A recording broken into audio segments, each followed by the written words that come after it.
বিশ্বনবী কাঁদতে কাঁদতে মাথা তুলবেন, বলবেন আল্লাহ, দুনিয়াতে সব নবীরা স্পেশাল দোয়া করেছে, আমি করি নাই।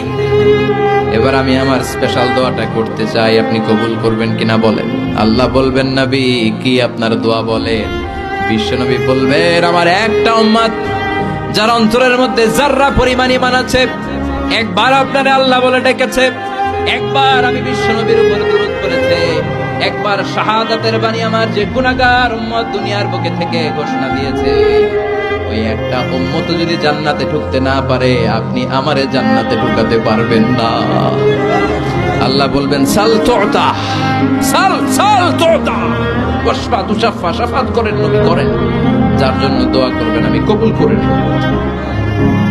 দুনিয়াতে বিশ্বনবী কম কষ্ট সহ্য করে নাই। 3 বছর শিয়াবে আবি তালেবে জেল খেটেছে। কয় বছর?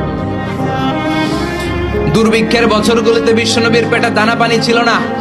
কলিজার টুকরা হাসান হুসাইন কই মাছের মতো ছটফট করেছে, জামিনে ক্ষুধার জ্বালায় বেহুশ হয়েছিল। বিশ্বনবী যদি ওই স্পেশাল দোয়াটা করতেন, জান্নাত থেকে খাবারের বস্তা পাঠিয়ে দিত কে? ওই দোয়া করছিলেন? জেলখানায় আল্লাহরে বলছিলেন, আল্লাহ স্পেশাল দোয়া করলাম, জেল থেকে মুক্ত করে দেন, করছিলেন?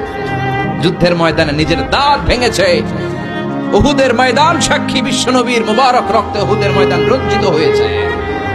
সেদিনও বিশ্বনবী ওই দোয়াটা করে নাই। চিল্লায় বলেন ঠিক কিনা?